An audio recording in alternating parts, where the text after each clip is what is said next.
Gus Yassin, alhamdulillah bisa nanya jenengan di dalam debat wakil gubernur ya Gus, bukan wali kota. Pertanyaannya begini Gus, saya ini jalan-jalan kampanye ke 35 kota kabupaten.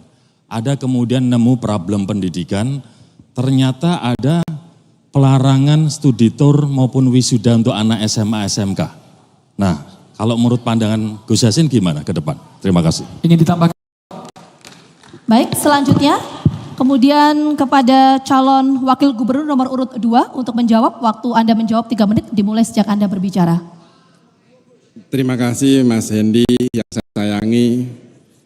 Dari awal sampai sekarang Mas Hendy selalu bertanya, kok rasa-rasanya tendensius terus ya? Seandainya saya jawab ini juga nggak baik. Seperti wakil gubernur tadi sudah disampaikan oleh Mas Hendy akan memberikan masukan kepada gubernur. Itu pun saya sudah melakukan Mas. Sehingga mohon maaf Mas, kalau saya jawab ini juga nanti akan ada yang nggak enak di antara kita karena kita semua adalah sahabat. Akan tetapi perlu saya sampaikan bahwa apa yang ditanyakan oleh Mas Hendy, bagaimana kita melakukan study tour yang mana itu ada pelarangan. Sebenarnya yang dilarang itu bukan study tournya Mas, akan tetapi pungutan-pungutan yang tidak diperbolehkan oleh undang-undang, oleh perda yang dilakukan oleh stakeholder yang ada di sekolahan. Karena memang sekolah negeri itu diatur sedemikian rupa. Karena sekolah negeri itu dibiayai oleh APBD. Kita tahu, saya juga pengelola Mas pendidikan. Kami memiliki pendidikan. Maaf ya Mas, kalau saya ngomong tolong bisa didengarkan supaya jenengan juga ikut paham.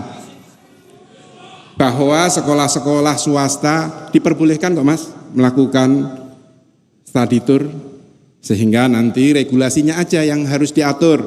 Bagaimana kesepakatan antara guru, antara murid, antara stakeholder yang ada di pendidikan. Terima kasih Mas. Waktu masih tersisa, mau digunakan atau cukup? Cukup. Kami persilakan calon wakil gubernur nomor waktu 2 menit. Waduh Pak Yai, saya marah, mohon maaf. Saya nggak pernah tendensius ke panjenengan, saya hormat sama panjenengan. Tapi begini Gus, tinggal dijawab aja. Ke depan saya begini begitu, karena menurut saya pengalaman adalah guru yang terbaik. Jadi bagaimana kemudian studi tour itu bisa diperlakukan asal tadi tidak ada yang merasa terpaksa, tidak ada pungutan liar dan lain-lain. Bahkan waktu kami jalan-jalan ada satu kendala, anak-anak yang masuk ke SMA SMK negeri di kelas-kelas awal. Apa itu? Mereka kesulitan Gus untuk mendapatkan seragam. Karena seragam itu ternyata cukup mahal harganya. Maka insya Allah tidak hanya pendidikan yang gratis. Kalau Andika Hendy nanti menjadi gubernur, wakil gubernur, seragam pun akan kita gratiskan. Supaya masyarakat yang ada di Provinsi Jawa Tengah ini bisa kemudian merasakan bagaimana konsep pendidikan dengan mudah, gratis, dan juga bermanfaat untuk masyarakat. Yang berikutnya, beasiswa juga kita akan kemudian juga bagaimana mengintensifkan program magang. Senang ya kalau nanti anak-anak SMA, SMK kita bisa ke Jepang, ke luar negeri dan lain-lain. Jadi itu pasti akan menambah ilmu mereka. Dengan pengalaman dan jaringan yang dimiliki Pak Andika dan kita teman-teman kita semuanya, saya rasa proses magang sampai ke luar negeri itu bisa dilakukan. Dan itu akan membuat pengalaman, wawasan adik-adik kita yang ada di SMA, SMK negeri ini bisa bertambah banyak. Dan dengan begitu, pada saat mereka pulang ke Indonesia, mereka pulang ke Jawa Tengah, mereka kemudian akan bisa mendapatkan atau menularkan pengalamannya, wawasannya selama di luar negeri tersebut. Yang tidak kalah penting adalah guru-guru. Nanti guru-guru juga akan kita perhatikan kesejahteraannya. Terima kasih. Masih ada waktu? Tersisa? Masih ada waktu Bapak, cukup? Baik, selanjutnya calon wakil gubernur nomor urut 2 untuk menanggapi balik waktunya. Terima kasih Mas Hendy telah membenarkan apa yang saya sampaikan bahwa dirembuk antara guru, siswa, dan stakeholder sivitas pendidikan yang saya sampaikan tadi. Saya rasa Mas Lutfi, gubernur saya tadi sudah memberi nerangkan. Kita memiliki program apa? Tadi disampaikan ada, kita beri seragamnya. Bukan hanya seragam, buku pelajarannya kita juga akan beri. Tadi sudah disampaikan semuanya. Dan saya senang kok kalau anak-anak kita itu lebih pintar, memiliki pengalaman ke luar negeri, ke daerah-daerah tertentu. Itu tadi sudah saya sampaikan, Mas. Jadi sebenarnya kita sama.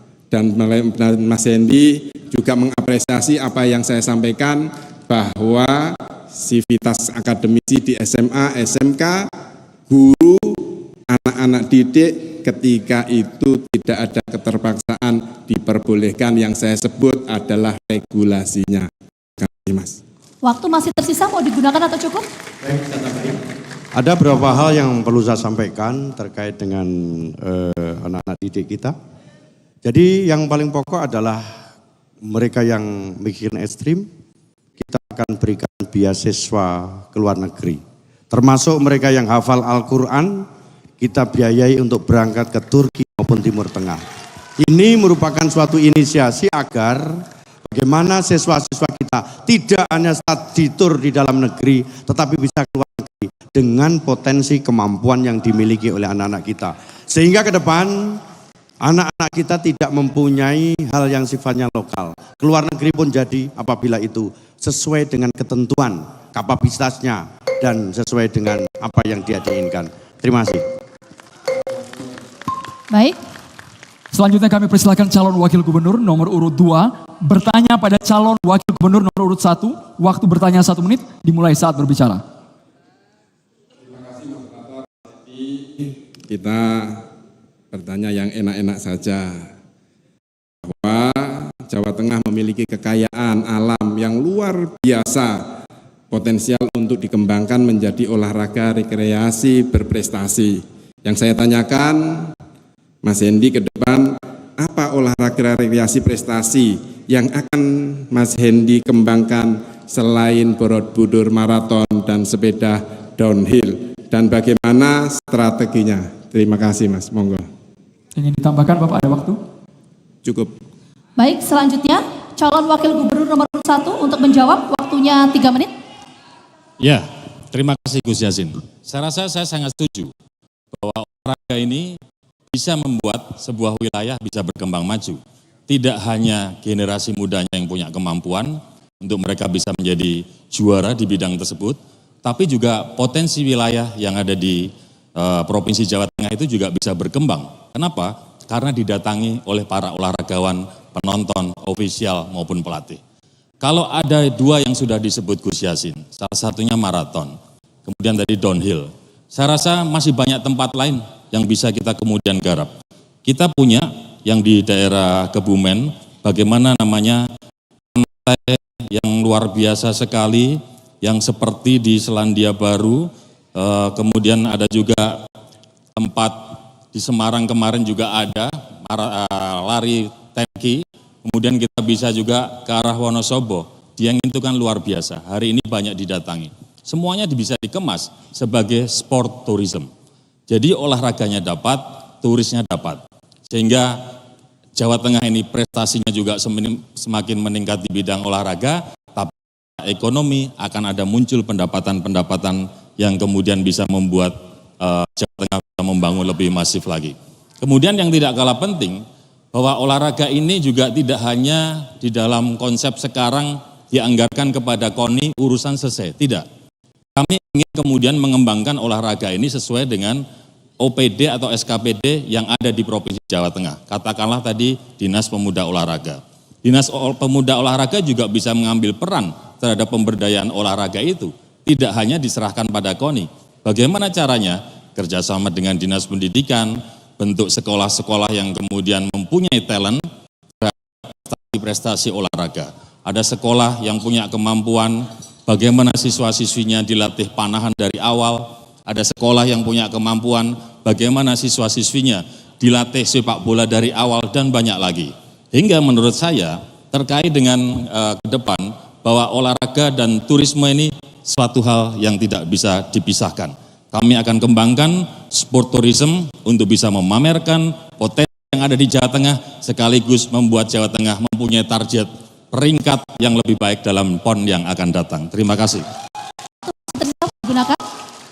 Kita juga akan mengembangkan Mas Gus Yassin. Salah satunya adalah olahraga sebagai kebutuhan. Walaupun ada juga nanti olahraga prestasi, tapi olahraga sebagai kebutuhan masyarakat ini juga harus lebih digalakan lagi di tiap-tiap kota kabupaten dengan cara kita memberikan misalnya fasilitas yang membuat mereka lebih menikmati Waktu habis, cukup. Kami persilakan calon wakil gubernur nomor urut 2 untuk menanggapi dengan waktu 2 menit. Dihitung ketika Bapak bicara. Terima kasih atas jawabannya. Yang saya maksud di sini adalah berprestasi dan pengembangan pariwisata yang ada di Jawa Tengah. Perlu kita ketahui bahwa Jawa Tengah memiliki laut selatan, laut utara, ada Sungai Elo, ada Sungai Probo, Sungai Serayu, Sungai Bengawan Solo, Waduk Gajah Mungkur, dan waduk juga banyak ratusan waduk, termasuk di kota Semarang ada kampung mana anak-anak atau masyarakat Jawa Tengah ini suka mancing. Maka ke depan dengan potensi tersebut kita akan mengadakan turnamen mancing skala dunia terbesar di Asia. Dengan apa?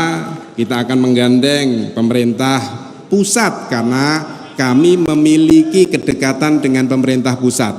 Sehingga untuk mengadakan ini itu akan lebih mudah. Untuk mengembangkan tentu tadi kalau Mas Hendy itu berbicara potensi-potensi wisata di Jawa Tengah, kami sudah akan melakukan.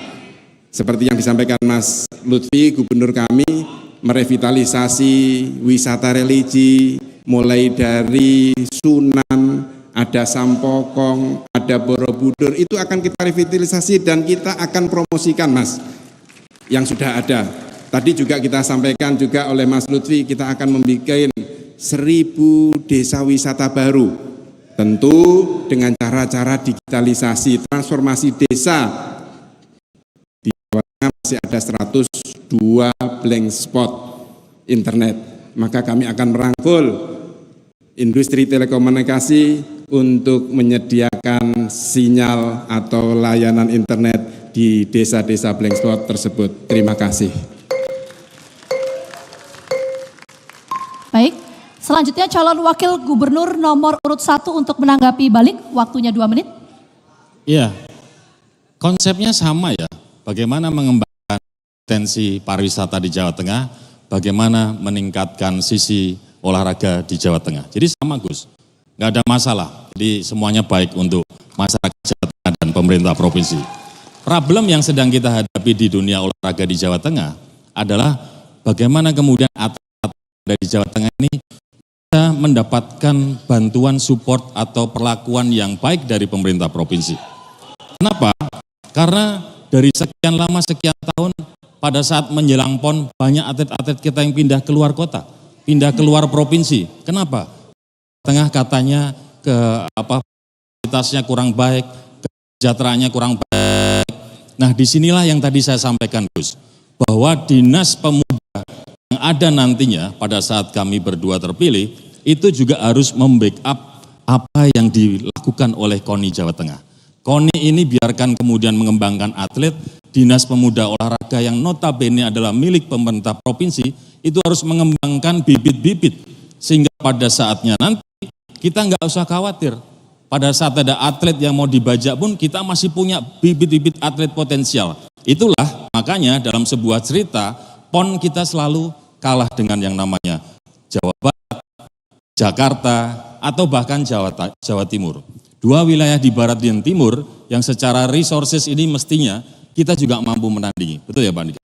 Makanya ke depan kita akan tetap all out, mengembangkan tidak hanya olahraga berprestasi lewat KONI, tapi juga pembibitan atlet yang dilakukan oleh dinas-dinas pemuda dan olahraga di Jawa Tengah maupun kota kabupaten. Terima kasih Gus. Ya. Cukup Bapak, masih ada waktu? Cukup. Tepuk tangan yang boleh hadirin sekalian untuk seluruh pasangan calon malam hari ini. Kami juga mengucapkan terima kasih kepada para pendukung, saling menghargai, membuat suasana malam hari ini begitu kondusif karena sesaat lagi dinantikan masyarakat Jawa Tengah, yakni pernyataan penutup atau pernyataan pamungkas dari